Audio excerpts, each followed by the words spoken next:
Hey everybody, I'm Mama Beard and welcome back to my channel. In today's video, it is National Glazed Spiral Ham Day. That's right, how did you not know that? And I happened to be cooking up a ham the other week. So I thought it was a great opportunity to post that and kind of show you a couple of meals that I make with some extra ham.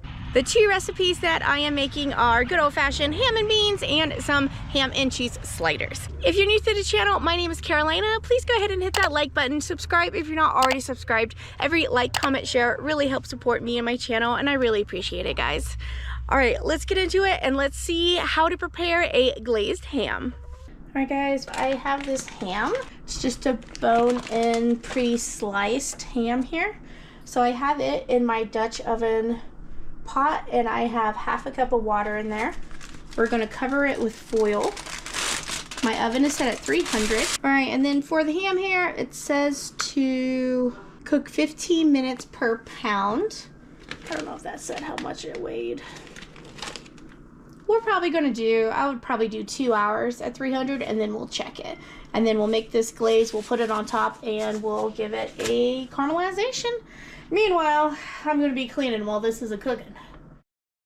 I had this in the oven for 2.5 hours and then something came up so we weren't able to have this for dinner. So I skipped doing the glaze and I just let it cool down here and then we ended up having something else.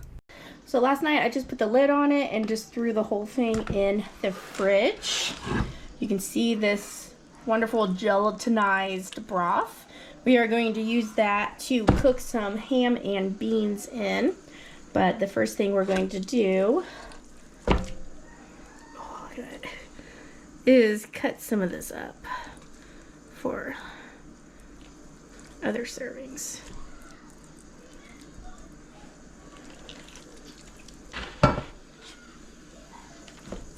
So I'm going to dice this. Ooh. We're not really ham eaters,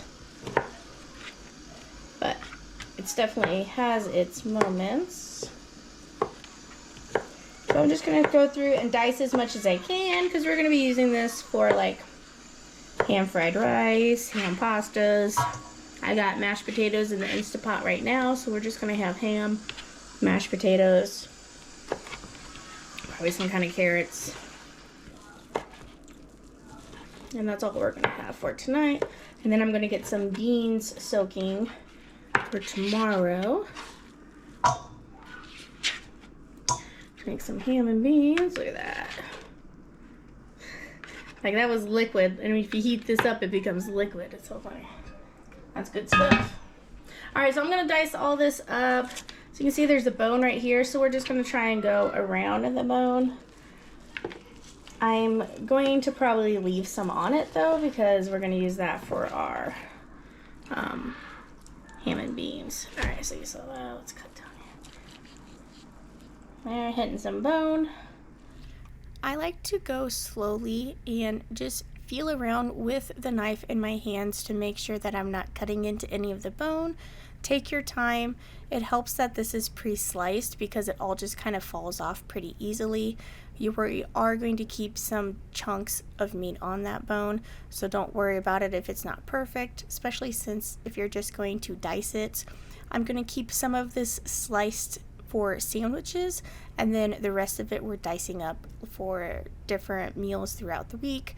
But for this part, just be careful to go around it. Take your time, rotate the ham as you need to, spin it around, put your knife down, use your hands if you have to. Like, don't be afraid to get in there. If you guys are pro ham slicerers and you know a way that would be easier or that works for you, or you have any tips or tricks for hams when you have a big one that you break down, please let us know in the comments below. I love learning from you guys. Alright, so here's our bone.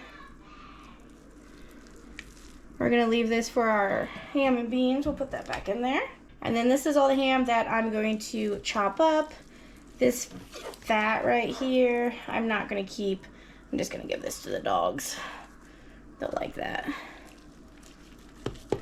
Or we could throw this in with the beans, I guess, to help flavor them. For these ham and beans, I'm going to be using a pound of Great Northern white beans. You want to make sure that you rinse them and that you pick through them because sometimes there are rocks in the bag. This one I looked through and the only thing I saw was a lone pinto bean, and I decided to leave him in there because, you know, we don't discriminate in this house. You want to have the water line a good 2 inches above the bean line because they will absorb a lot of that water. I like to put a lid on my container, or you can use saran wrap as well, and you're going to let that sit overnight or for, you know, at least 6 hours. So now for the next day, I have my ham bone here with some of the ham remains, and then I'm going to put 1 diced onion in there. You could also do like just half of an onion if you want the flavor without the actual onion in there. And then I'm going to throw in my rinsed beans, drain that water, rinse them again. And then I'm going to add some fresh chicken stock and then some water to top it off because that stock is really strong. So this has been going strong on low for a good 6 hours. It is done. It is beautiful. The ham just falls apart. This is a little later in the evening, as you can tell, so I didn't get this on till a little later. We had something else, but you know, ham and bean soup's always good the next day. Now, one tip if you want this thicker and less soupier is to blend up some of the beans or mash them and then mix them back in. Another good trick is that you could always add instant mashed potatoes and that'll thicken it up as well. So that's what we had for that night. We are going to be making some ham and cheese sliders this evening. I'm going to start off by getting some French fries in the air fryer, and then we're going to cut up some dinner rolls here. Don't mind the lights going out. My kid pressed the wrong switch. So I like to use these because it's perfect size for the kiddos, and then you just cut them in half and they're like cute little sliders, and you can make breakfast ones, lunch ones, whatever. So we're going to do ham and cheese. If you are wondering why some of the ham was missing in the beginning of it, it's because I did this first. So after we cooked the ham the next day, I made this for lunch, and then we did the ham and beans for dinner. So I'm just taking some of that pre-sliced ham, putting it on there. I'm going to add some Cheese Whiz. This was something that the kids wanted to try, so I got the American and the cheddar versions to just give it a try. It was okay. I'm not going to buy it again, but I did use some of it by putting it on these sandwiches. And then I added some pickles. Some of the kids don't like cheese, so I left that off. And then I topped it off with some American cheese. So I'm going to put this in the broiler in the oven, and that's going to melt the cheese and heat it up without having to have the oven on. And then we're going to add some mayonnaise to the tops of the buns here. You could use mustard or any other kind of condiment if you'd like. And then we're going to put that back on there. This was a really quick, easy lunch. The fries took the longest, so that's why I got them in first.